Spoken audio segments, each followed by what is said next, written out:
23 सितंबर 1917 का दिन भी बहुत महत्वपूर्ण है। उसकी चर्चा यदाकदा होती है, बहुत लोग नहीं कर पाते।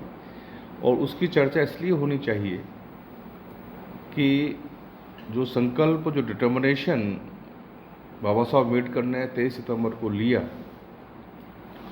और अपनी उस डिटर्मिनेशन की तरफ अपनी सारी बुद्धिमत्ता, सारा प्रयास और सारी जो उनकी स्ट्रेटेजी उसको संकेंद्रित किया अगले आने वाले समय में 40-50 सालों में, और उसके बूते जो वो करके गए हैं वो आप हम सब के लिए एक अनुकूल उदाहरण भी है, प्रेरणा भी है, और हम सब उसका लाभार्थी वर्ग भी है। दूसरी बात मैं और कहूँगा कि मैं बार बार एक बात हमारे सब साथियों को निवेदन करता हूँ कि युवा काल में जो ज्योतिबा फुले कर रहे थे, 1848 में ज्योतिबा फुले ने मूवमेंट शुरू की, महज 21 साल के थे। तो चूँकि कोइंसिडेंटली आज सत्यशोधक समाज का स्थापना दिवस भी है और बाबा साहब अम्बेडकर एक तरीके से ज्योतिबा फुले की विचार श्रृंखला की ही एक महत्वपूर्ण कड़ी हैं, शाहू बीच में आते हैं। तो कुल मिला जुला के बात ये थी कि जो पूरा एक मूवमेंट का डिस्कोर्स है उसको एक नए आयाम बाबा साहब अम्बेडकर के 23 सितंबर के संकल्प दिवस से शुरू होते हैं। ये एक पैरेलल हिस्ट्री है।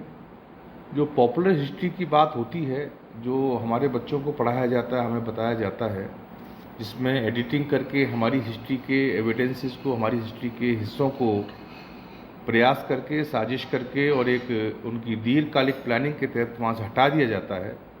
उस पैरेलल हिस्ट्री को हम कोशिश करते हैं कि कहीं से ढूंढ के, कहीं से समझ के हमारे लोगों को ब्रीफ करने की कोशिश करें। तो मैं आपको मेन कोर्स हिस्ट्री की भी थोड़ी सी एक झलक बात बताने की कोशिश करूँगा, और उसके साथ साथ जो हमारी अपनी पैरेलल हिस्ट्री है जिसको मनुवादी प्रतिष्ठान एडिट कर देता है, हटा देता है, उसकी ज़्यादा बात करेंगे। 1764 में, बल्कि 1757 आप कह लीजिए, प्लासी का युद्ध होता है, 1764 बक्सर का युद्ध होता है। ये दो वो युद्ध हैं महत्वपूर्ण जिनसे ईस्ट इंडिया कंपनी का शासन भारत में मजबूत रूप से इस्टेब्लिश हुआ। और 1773 ऑनवर्ड्स, 1773 ऑनवर्ड्स उन्होंने अपने एडमिनिस्ट्रेशन में कुछ चीज़ें रेगुलेटिंग एक्ट के थ्रू शुरू की। जो पहला शुरुआती जो रिफॉर्म का जो मूवमेंट है, जिसको हम कहते हैं रेगुलेटिंग एक्ट के थ्रू आ रहा था, उसमें वो एडमिनिस्ट्रेशन को, जुडिशल प्रोसेस वो उन्होंने रेगुलेट किया। न केवल रेगुलेट किया बल्कि एक कोशिश की कि उसको इम्प्लीमेंट भी किया जाए। ये वो समय था जब एडमिनिस्ट्रेशन और जुडिशल सिस्टम जो था वो कहना चाहिए एक ही अथॉरिटी या अथॉरिटी सिस्टम एक था, वो उनका सेपरेशन नहीं था। और उस समय जो इंडियन लोगों की मांग थी वो बड़े पैमाने मांग ये थी कि एक तो उनका पार्टिसिपेशन हो, इंडियन लोगों का पार्टिसिपेशन शासन प्रशासन में हो, दूसरा एडमिनिस्ट्रेटिव सिस्टम को, जुडिशल सिस्टम को सेपरेट किया जाए, क्योंकि एडमिनिस्ट्रेटिव अथॉरिटी जस्टिस भी करेगी तो ये थोड़ा सा ठीक सा सिस्टम नहीं है, एक मांग हुआ करती थी। और फाइनली 1833 तक जो चार्टर्ड एक्ट आए, उस चार्टर एक्ट में पहली बार ऐसा हुआ। मैं क्यों बात को बता रहा हूँ कि 1932 में पुनः एक्ट हुआ और 1833 में पहली बार ईस्ट इंडिया कंपनी के या अंग्रेज़ों के शासनकाल में भारतीयों की भागीदारी का पहला प्रयोग शुरू हुआ 1833 में, जो चार्टर एक्ट आए। और उनको वो इस 1833 का चार्टर एक्ट था, वो ये कहता है कि भारतीय लोग ऑफिस होल्ड कर सकते हैं, उनको एम्प्लॉयमेंट मिलेगा जो ब्रिटिश सिस्टम में, उस पर पाबंदी नहीं रहेगी। क्या मतलब हुआ? प्रथम जो पार्टिसिपेशन है इंडियन लोगों का एडमिनिस्ट्रेशन में या किसी ऑफिस होल्डिंग में, वो 1833 के लगभग शुरू होता है।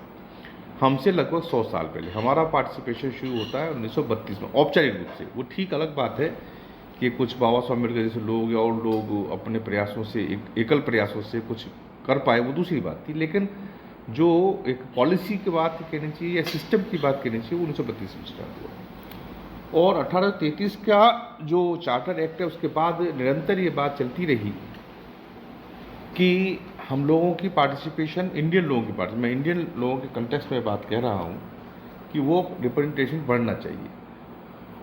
और ये आते आते 1892 एक महत्वपूर्ण ईयर है, जिस साल में पहली बार इलेक्शन के कंसेप्ट को स्वीकार किया गया। अब तक जो कुछ हो रहा था वो बाय वे ऑफ नॉमिनेशन हो रहा था, है ना, और मेहरबानी के दृष्टिकोण से हो रहा था।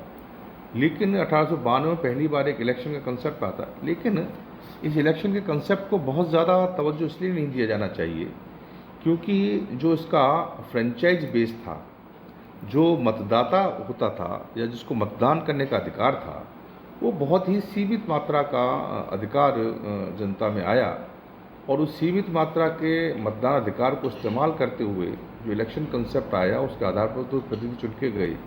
न तो प्रतिनिधियों को पावर था, न इलेक्शन प्रोसेस में मतदाता का आधार व्यापक होने से ऐसा उसकी कोई ऐसी गरिमा या उसकी अधिकारिता थी प्रतिनिधि की। लेकिन एक हम जो कॉन्स्टिट्यूशन हिस्ट्री की बात करते हैं, उस जर्नी की बात करते हैं, तो उसके दृष्टिकोण से एक अहम पड़ाव है जब ये इलेक्शन कंसेप्ट को इंट्रोड्यूस किया गया। ये आते आते 1906 के आसपास का जो समय है वो बहुत महत्वपूर्ण हो जाता है। महत्वपूर्ण कई दृष्टिकोण से, और हमको कई बातें उसमें समझनी पड़ेंगी। एक तो यह है कि इस वक्त तक आते आते 1857 के आंदोलन के बाद जो ब्रिटिशर्स का एंटी मुस्लिम स्टैंड था या मुस्लिमों के खिलाफ जो उनका एक रवैया था वो बदल कर प्रो मुस्लिम होना स्टार्ट हुआ 1900 के आसपास। और 1906 के मुस्लिम लीग के अधिवेशन का जो एक प्रस्ताव था कि मुसलमानों को सेपरेट इलेक्टेड दिया जाए, उस पर ब्रिटिश सरकार ने गंभीरता से विचार मंथन करना शुरू किया।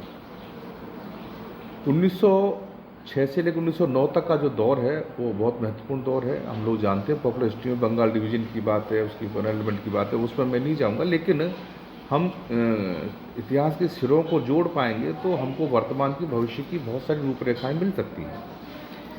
तो इस नज़रिए से जो मोंटेमेलो रिफॉर्म की बात बहुत होती है इसमें, मोंटेमेलो दो आदमियों के नाम हैं, एक वाइसराय था भारत का, एक भारत सरकार का सेक्रेटरी होता था उस जमाने ब्रिटिश में, वो था। उन दोनों के सदारत का एक कहना चाहिए सजेशन, ए सजेस्टिव मॉडल, और उसके आधार पर भारत में नए